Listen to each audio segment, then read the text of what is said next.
Welcome to the Deep Dive. Today, we're undertaking, well, a pretty crucial mission, I think.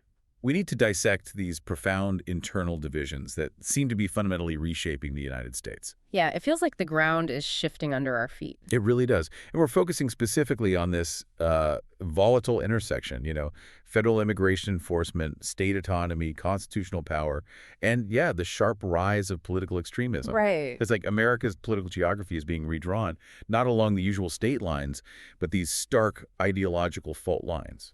That's a good way to put it. And this instability, it feels different. The analysis we're looking at today from Mookie Tenenbaum argues it's largely self-inflicted, driven by these deliberate policy confrontations. Okay, Mookie Tenenbaum's analysis. Got it. Exactly. Our insights are drawn from his detailed and critical synthesis of the current political environment.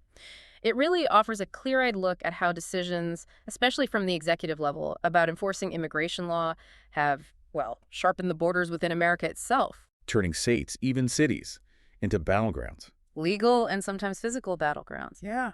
Now, before we dive headfirst into the domestic chaos, let's quickly set the global context. Yeah. Because this instability, it's not just a U.S. thing, right? It feels like it's everywhere, driven by this ideological splintering. Absolutely. Look at Europe, France, for example. President Macron is struggling severely. That story was incredible. He tries to appoint a prime minister. And the guy resigns within 12 hours, just gone. Leading to massive political paralysis, no budget. Yeah. And this real fear, this palpable fear that if Macron calls elections, the far right could actually sweep to victory. Which sparks huge economic instability worries. You saw the French bond markets react almost immediately to that political risk. So that chaos abroad, it provides a grim backdrop. The U.S. instability, it has this unique flavor, as Tenenbaum points out. It centers on this intentional decision to force confrontation over who has authority over jurisdiction. So while France struggles to even form a government because of these deep ideological rifts, the U.S. is kind of dividing itself, but not geographically in the old sense. It's along these partisan enforcement lines, and immigration is right at the heart of it. Okay, let's unpack this then, starting with that initial catalyst. Tenenbaum's analysis is pretty pointed here. It says the former president was largely elected on, well, basically a single really compelling platform. Addressing illegal immigration. Right, addressing what we're seeing as massive destabilizing rates of illegal immigration. Yeah. I mean, we're talking about estimates suggesting as many as, 14 million illegal immigrants reportedly entering during the prior administration? That's a huge number. I mean, just think about the strain that kind of sudden demographic shift puts on every level of infrastructure, schools, hospitals, everything. So action was taken pretty swiftly, too, at the physical border. Yeah, the enforcement regime under the former president, it did manage to significantly stop the primary flow at the southern border. I mean, they achieved levels of border security, fewer crossings that hadn't been seen in decades, maybe since the Carter administration. But stabilizing the border, that only deals with the future flow, right? It doesn't solve the issue of the millions already living within the country, often for years. Exactly. And that task, that falls to ICU, Immigration and Customs Enforcement. They're an existing federal police body, and their job is specifically to locate, process, and deport undocumented individuals, through established legal procedures. Okay, so ICE is doing its job, but here's where the conflict really ignites. The strategic escalation, sending ICE operations into these so-called sanctuary cities. Right, and these are traditionally left-leaning zones. We're talking Chicago, Portland, New York, Boston, big parts of California, LA. And they met immediate organized resistance. Oh, yeah. Local police forces in these sanctuary cities, they actively refuse to cooperate with ICE. Just flat out refuse. How does that work practically? What does refusal to cooperate mean on the ground? Well, for example, they refused to hold individuals who'd been arrested for local crimes, even if ICE had put in a detainer request. They wouldn't hold them specifically, so federal agents couldn't take them into custody for deportation proceedings. They'd let them go. So it wasn't just bureaucratic friction. It wasn't just paperwork. Not at all. It quickly spilled over into actual violence against federal ICE personnel. We saw reports, several agents injured in the line of duty. And that explains something Tenenbaum noted, right? Yeah. The agents covering their faces. Exactly. That's especially revealing. They started routinely covering their faces, masking up, but not for standard operational reasons like dust or whatever. Why then? They were doing it because opposition groups, activists, some immigrant advocacy groups, certain political actors were engaging in doxing. You mean publishing their personal information? Yeah. They'd photograph the agents, publish their pictures, names, sometimes home addresses online, and then harass their families, threats against their kids, stuff like that. It forced federal officers into these extreme privacy measures just to do their jobs, fighting against domestic political opposition. It shows you just how deep the hostility ran. Wow. So the administration sees this happening, the violence, the doxing, the lack of cooperation. What's the response? Escalation. The administration responded by escalating the federal presence. Trump began sending federal law enforcement support, not necessarily the army, but federal police backup into these cities. And the justification? Officially, the goal was crime reduction, restoring public order that the states, or cities in this case, could no longer guarantee. The example of Washington, D.C. is often brought up. Criminality apparently dropped drastically when the capital was essentially militarized with federal forces. But this move, sending in federal forces against the wishes of local governments, that drew immediate fire, didn't it? Oh, furious accusations. Opponents jumped on it. You had the governor of Illinois, J.B. Pritzker, calling the former president demented, arguing this was the start of a fascist government takeover, an illegal intrusion into state sovereignty. And Tenenbaum's analysis suggests this became very personal very quickly, not just a legal dispute. Exactly. This is what sharpens that ideological border so intensely. It shifted away from, law enforcement logistics or constitutional questions and straight into the realm of identity politics and personal grievances. How so? Well, the analysis notes the specific political context. Governor Pritzker's sister is transgender. That connects him directly to that really charged national fight over transgender athletes in women's sports, which is a major cultural battleground for the right. So his opposition gets framed through that lens, too. Okay, so it adds another layer of personal stake. Right. And simultaneously, you had the mayor of Chicago, who is black, accusing Trump of specifically targeting black people with these policies. Even though the immigrants primarily affected by ICE enforcement in this context were mostly Latino? Correct. The vast majority of recent illegal immigrants crossing the border were Latino, not black. So these examples show how political actors framed the debate around personal identity, group identity, latching onto existing cultural conflicts, rather than, say, engaging with the core constitutional question of federal versus state enforcement power. It made the whole thing much more volatile. Okay, so if we're really going to understand this internal battle, we have to dig into the constitutional structure, because it raises this absolutely fundamental question, doesn't it? Yeah. How can a president deploy federal forces, whether they're law enforcement or military-adjacent units like the National Guard, into states against the express will of their governors? The U.S. Constitution is, it's designed as a document of delegated power. It's meant to be pretty clear, or at least lay out the framework, for the division of authority. Federal government, state governments, and the citizens themselves. And the legal foundation for states' rights, the argument these governors are making, it leans heavily on a couple of amendments that honestly most people probably don't think about much. The 9th and 10th.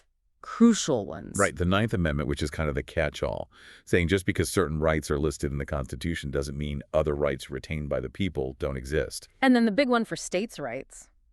The 10th Amendment, the powerhouse. Yeah, that's one that says any powers not specifically given to the federal government by the Constitution and not prohibited to the states are reserved to the states respectively, or, and this is key, to the people. Which suggests the people are the ultimate source of all rights, right? Yeah. Delegating some power up to the feds, some down to the state. Okay, so that's the framework. But how does it apply to using force, specifically military or federal police force, domestically? Well, this legal architecture includes really critical checks on using force.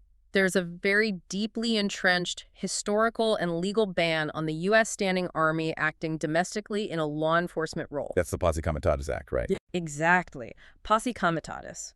It dates back to 1878, after Reconstruction, and it's designed specifically to prevent a military takeover, to enforce civilian control of the government. It has that historical resonance, doesn't it? Like Julius Caesar crossing the Rubicon with his army, marching on Rome. That's the one you don't want the military crossing into domestic affairs. Precisely. Civilian authority cannot allow the standing military to cross that line without very specific, very clear statutory authorization from Congress. Okay, so the army is generally off limits for domestic policing.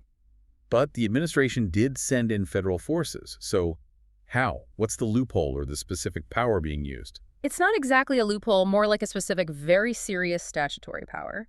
The National Guard and the Insurrection Act of 1807. Ah, the Insurrection Act. That sounds dramatic. It is. The president generally can't use the Army, what they call Title X forces, for domestic law enforcement, but the Insurrection Act gives the president the authority, under very specific, highly limited circumstances, to deploy federal troops or to federalize National Guard units. So taking state National Guard units and putting them under federal command. Exactly. Normally, they're Title 32 state forces under the governor's command, but the president can federalize them and deploy them domestically. Under what circumstances? Cases of domestic violence, insurrection, rebellion. Basically, a breakdown of public order that the state itself cannot or will not handle. Or in cases of outright sedition or secession. And Mookie Tenenbaum highlights this as the central constitutional flashpoint. Yes, absolutely. Because the decision to invoke the Insurrection Act, it rests with the president alone initially. Congress can step in later, ratify it, or reject the action, but the initial call is the president's. So for the federal government to justify sending in federalized Guard troops, or even enhanced federal law enforcement like ICE's tactical units or Border Patrol teams, they have to argue that the state, or the sanctuary city in this case, is essentially failing to uphold federal law, specifically immigration law under the Constitution's Supremacy Clause. Or, even more strongly, that the state is actively engaged in something resembling a state of insurrection against federal authority. Wow. And the states fire back with the anti-commandeering doctrine, basically arguing the federal government cannot force state or local officials, like city police, to enforce federal law.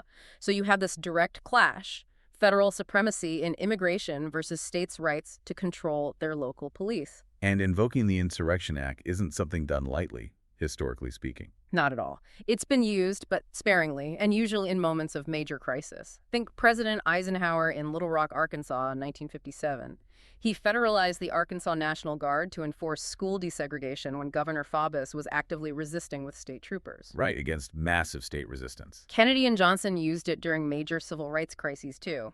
And more recently, President George H.W. Bush during the Los Angeles riots in 1992. So the very act of invoking it, or even threatening to invoke it, in the context of sanctuary cities, it shows that the administration was classifying that resistance not just as a policy disagreement, but as something far more serious, a breakdown of public order bordering on rebellion against federal authority. It elevates the whole conflict from just politics to a genuine constitutional crisis. Okay, let's shift from the high-level constitutional theory to the practical reality of enforcing immigration law on the ground. One major issue Tenenbaum flags, stemming from this large undocumented population, is something uniquely American, isn't it? Yeah, the lack of a national ID card, what many countries call a cedula. Explain that for people who might not be familiar. What's a cedula? It's basically a mandatory, standardized, usually photo-bearing national identification document. In many countries, you need it for almost everything: voting, banking, getting a job, accessing services. It proves you are who you say you are and that you have legal status. But the U.S. doesn't have that kind of federal system. Nope. Instead, people rely on this patchwork of state-issued documents. Like driver's licenses. Right. But here's the twist.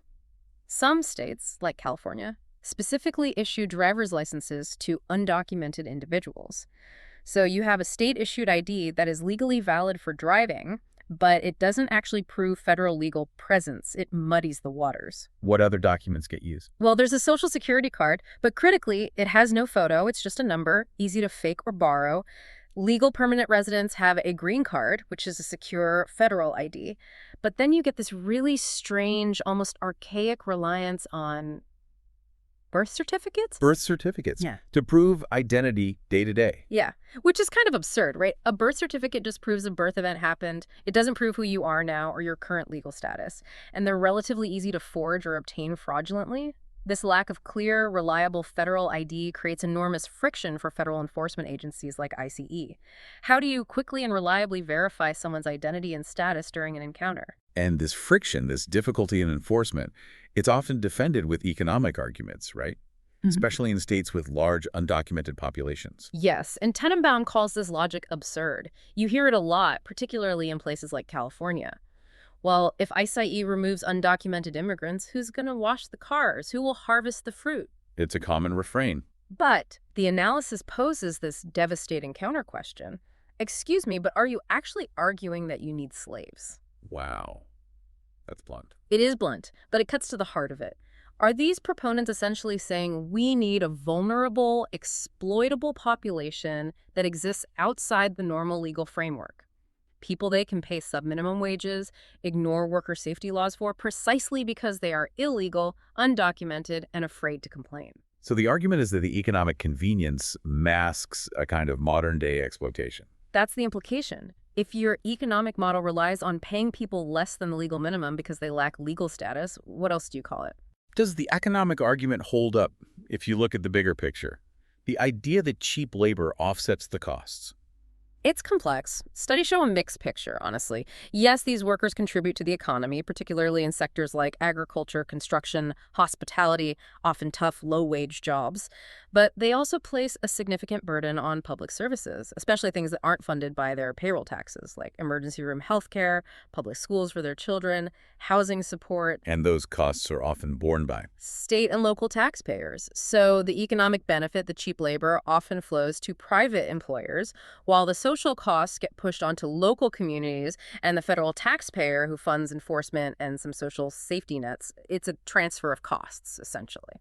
Now, Tenenbaum's analysis also stresses that this economic defense often deliberately ignores who ICE's was primarily targeting under the previous administration's policies. It wasn't just any undocumented person, right? Exactly. This is crucial. While the vast majority of immigrants, documented or not, come here to work and build better lives, ICE operations were specifically directed to prioritize apprehending those who are confirmed criminals. Individuals convicted of, or sometimes just charged with, serious crimes like rape, murder, assault. And he provides a specific chilling example of how sanctuary policies could interfere with that focus on criminals. Yeah, this anecdote from Los Angeles courts really illustrates the conflict at its most extreme. A man was arrested accused of raping a 9-year-old child, a horrific crime. Okay. ICE puts in a detainer request, asking the local authorities to hold him so they can take him into federal custody for deportation proceedings after his local case is handled. Standard procedure. But in L.A., because of the sanctuary policy. Instead of cooperating, the LA court apparently released him on minuscule bail, like maybe $500, almost symbolic. Why? Specifically to prevent ICE from taking custody. So the court, acting on its sanctuary policy, prioritized obstructing a federal agency over keeping a suspected violent criminal off the streets. That's the reported outcome. They released him, and predictably, the man disappeared. Gone. The court's action, meant to protect him from deportation, potentially put the public at risk. It highlights the impossible position these conflicting policies create. And the consequence of all this, the legal conflicts, the enforcement difficulties, the release of criminals, what's the impact on cities like L.A.? A palpable rise in insecurity, according to the analysis, people feeling less safe. There's this observation about Los Angeles roads, like the famous Route 10 freeway, traditionally known for soul-crushing gridlock, hours of traffic. Yeah, legendary traffic. Reports now suggest these major routes are actually seeing less congestion, not because of brilliant new traffic planning, sadly. But because people are afraid to go out. Reportedly, yeah, because people are afraid to leave their homes due to rising crime, a feeling of instability, a sense that public order is fraying. Whether that perception is entirely accurate or fueled by fear, the feeling itself is real. And cities are having to step into the breach. They're forced to operate almost like a replacement safety net. Los Angeles, for example, is reportedly sending money directly to families of illegal residents to help them survive. Essentially, the city is subsidizing a population that entered illegally, contributing to the very insecurity and strain on services that the city is now trying to manage with cash payments. It's a deeply dysfunctional cycle. Okay, so this conflict between federal power and state defiance, it doesn't happen in a vacuum. It's amplified massively by the media landscape. Oh, completely. Tenenbaum's assessment here is pretty stark. The U.S. media is, for the most part, no longer objective. It's cleaved into these clear ideological camps that function, at least partly, like propaganda channels. Defining those camps. On the left, you've got the traditional heavyweights. The New York Times, the Washington Post, major networks like ABC, NBC, CBS. On the right, it's primarily Fox News and the New York Post. And this isn't just, like, accidental bias. The analysis argues it's deeper than that. It's fueled by confirmation bias in the audience. People naturally seek out information that confirms what they already believe. So the media outlets have to cater to that. Exactly. To maintain readership or viewership in a fractured market, they're incentivized to double down on extremity, on bias. reinforcing the ideological bubble and making it incredibly difficult for the average person to find neutral, objective facts. The middle ground just vanishes. But I want to push back on that propaganda label for a second. Is it always intentional manipulation like state-run media? Or could it be that these issues, like the nuances between the Insurrection Act and Posse Comitatus, are just genuinely complex? That's a fair point. Maybe reporters, under deadline pressure, feel they have to frame stories through the political lens their audience understands, leading to bias through simplification, maybe, rather than deliberate propaganda. That's a really important distinction to consider, the intent versus the effect. The analysis suggests that whether it's intentional manipulation or bias by simplification, the effect on the consumer is often the same. A curated reality, a reinforced worldview. It functions like propaganda, even if the mechanism is sometimes different. And this ideological segregation, it's not just old media anymore, it's baked into new tech. Alarming, isn't it? We're seeing pretty compelling evidence that even artificial intelligence tools, these large language models like ChatGPT or Google's Gemini, are showing ideological biases. How does that happen? Well, they're trained on vast data sets from the internet, which already contains existing biases, and then they're often fine-tuned using human feedback. And those human reviewers can also introduce or reinforce certain political viewpoints, typically leaning left in the tech world. So if the algorithms designed to summarize the world's knowledge were skewed, how can we possibly rely on them for neutral facts? It's a huge problem. The analysis mentions Elon Musk's Grok as a notable exception, apparently designed explicitly to be less politically constrained, less woke, which kind of proves the point that the political slant in most other AIs seems to be a deliberate architectural choice, or at least a known outcome. Okay, so media's polarized, AI is potentially biased. Yeah. This ideological battle then seeps into the judicial system. Absolutely. It permeates the courts, creating what Tenenbaum describes as a profound judicial crisis. Think about how federal judges get appointed. Nominated by the president, approved by the Senate. Inherently political processes. Right. So Presidents Obama, Trump, Biden, they don't just pick qualified lawyers. They appoint individuals known to be aligned with their judicial philosophy. Conservative presidents appoint conservatives. Liberal presidents appoint liberals. Leading to a system where the outcome of your case might depend heavily on which judge you happen to draw or which circuit court your case lands in. Precisely. And to understand the current Supreme Court's 6-3 conservative majority, for instance, you need to grasp these underlying philosophies. The conservative judges mostly follow originalism or textualism, the idea that the Constitution means what it originally meant to the public when it was written. Interpreting the text literally based on history. More or less. While the liberal justices tend towards a living constitution idea that the document should evolve and be interpreted in light of modern society and values. How does that philosophical split play out in cases involving federal power, like the ICE conflicts? It's complicated. You might think originalists would always favor states' rights, being strict about limiting federal power to only what's explicitly granted in the Constitution. And sometimes they do.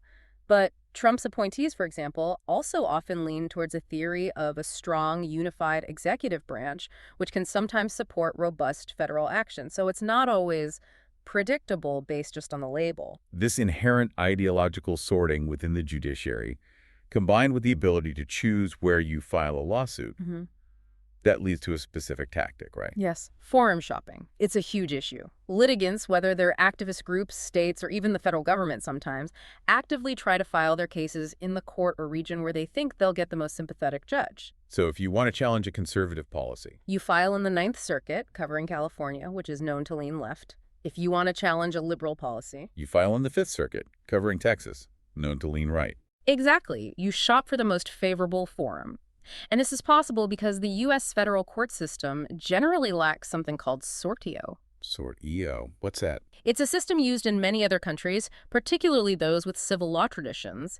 It means judges are assigned to cases randomly, by lottery, essentially. It prevents lawyers from handpicking their judge. But without sortio in the U.S. federal system. A single district court judge, potentially chosen by the litigants for their known ideology, can issue a nationwide injunction, a ruling that stops a federal policy across the entire country. One judge halting the entire executive branch. Potentially, yes. So if an activist group wants to block an ICE enforcement policy, they find a sympathetic judge in a favorable district, get that nationwide injunction, and boom, the policy is frozen everywhere, pending appeals that can take years. It turns policymaking into a legal battlefield. It really does. Tenenbaum points out this strategic litigation has shifted power away from Congress, which is supposed to make laws, and towards the courts battling over these injunctions. It makes justice feel less like a neutral process and more like a high-stakes political game, favoring those with the resources to play the forum shopping game effectively. Okay, let's zoom up to the highest court, the Supreme Court dynamic. We have that established 6-3 conservative majority, thanks to appointments by Republican presidents like Trump and Bush, versus the 3 liberal women justices. Right. One Black, one Latina, one Jewish, reflecting a different kind of diversity focus in Democratic appointments. So with that 6-3 split, does it mean that most of the former president's assertions of federal power, especially on immigration, are likely to be upheld? Often, yes. You'd expect the conservative majority, particularly those inclined towards a strong executive, to back many of those actions. But, and this is really important, the court isn't a complete monolith. Ideology isn't everything on every case. How so? Give an example. Well, Tenenbaum mentions a free speech case involving conversion therapy bans. You might expect a purely ideological split. But apparently, one of the liberal justices sided with the conservative wing, defending the right to free expression, even for controversial viewpoints. Interesting. So fundamental constitutional principles can still sometimes cut across the usual political lines. Exactly. It shows that while the court is definitely ideologically divided, and forum shopping exploits that, the rule of law, judicial philosophy, and specific constitutional principles can still lead to surprising alliances and outcomes. It's fragmented, it's politicized, but it hasn't completely broken down into pure tribalism, at least not yet. All right, let's pivot now to the legislative branch, Congress. If the courts are a battleground, Congress often seems like, well, just paralyzed. Yeah, paralysis is a good word. The clearest example is the constant threat of a government shutdown. We see it cycle after cycle. Because Democrats and Republicans fundamentally cannot agree on a budget. Can't agree on the basic funding to keep the government running. And a key sticking point, repeatedly, is intensely ideological and ties right back into our main topic, immigration. What's the specific issue?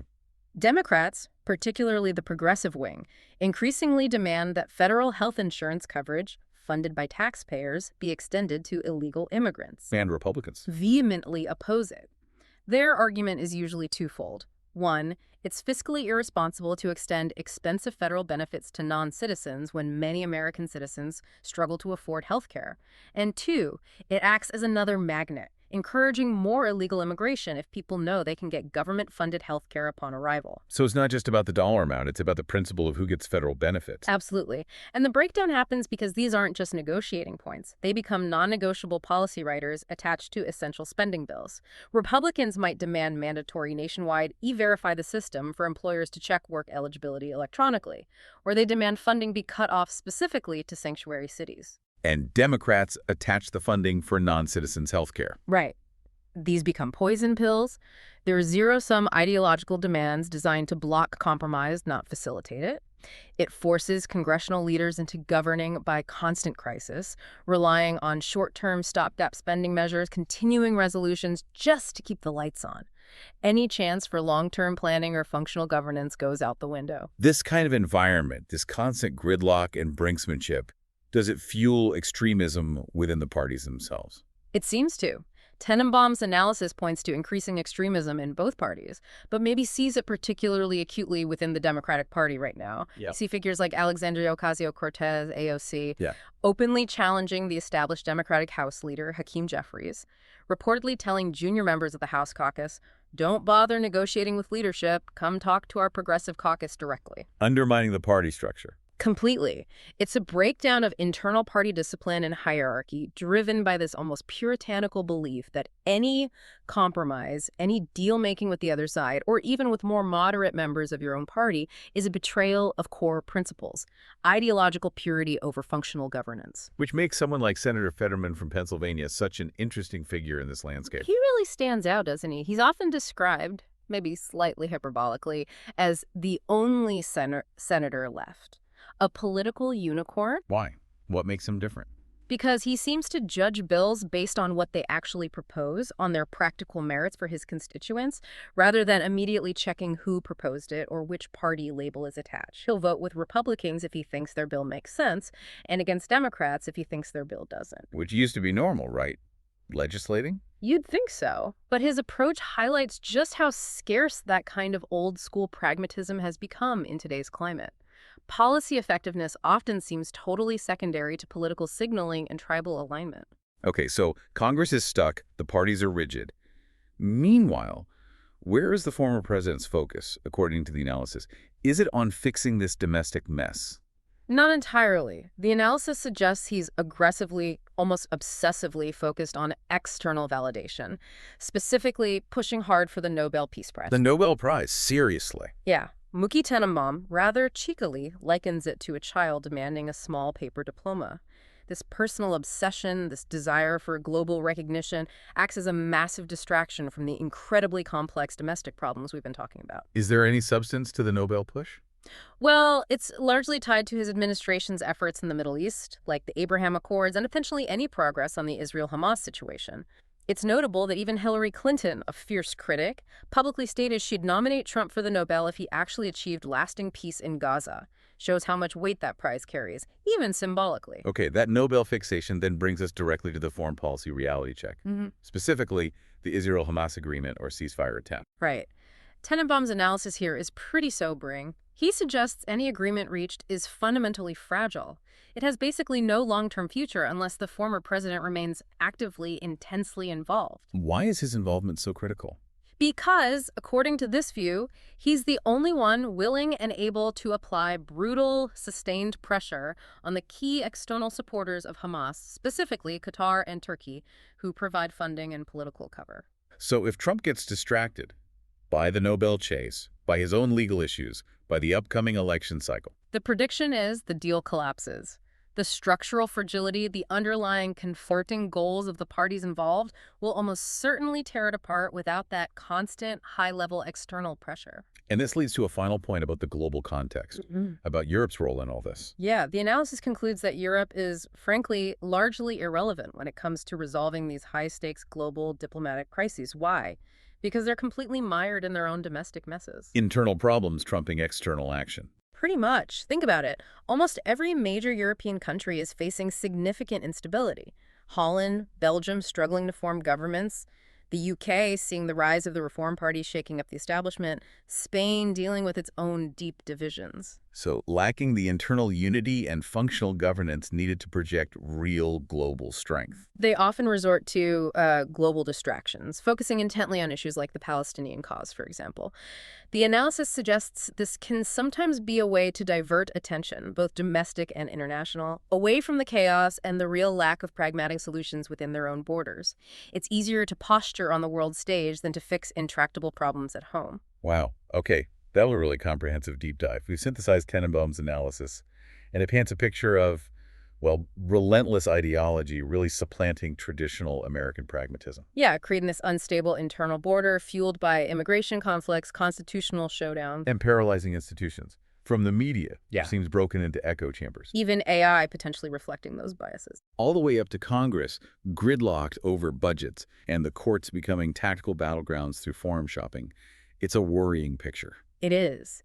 Yet Tenenbaum includes this crucial counterpoint. Despite all the political chaos and despite his assessment that the government is sometimes run by the political equivalents of 4-year-olds because of this total lack of compromise, Despite all that, the core strength of the U.S. somehow endures. The economy, the broader societal structure, it continues to operate surprisingly well, almost in spite of the politicians. that resilience is remarkable. It really is. It's maybe the ultimate testament to the layered, decentralized strength of the nation's underlying economy and its civil society. Yeah. It functions even when Washington is dysfunctional. Okay, so here's the final thought, the thing for you, our listeners, to carry forward from this deep dive. If the entire structure of how we get political information is now skewed, If the media is just a mirror reflecting our own biases back at us, and even the AI tools we hoped might bring clarity are potentially ideologically slanted, then how much harder do we, individually, need to work every single day? to actively seek out factual neutrality, to break out of our own bubbles, to consciously prevent our own intellectual segregation in this environment, that feels like the essential demand of citizenship now, doesn't it? In this new era of what seems like engineered division. That really is the essential question, I think. How we answer that, individually and collectively, will likely determine the future function, maybe even the future existence of the American Republic as we've known it. A sobering thought to end on. Mm. Thank you for joining us for this crucial deep dive into the redefining of America's internal battle lines. We'll see you next time.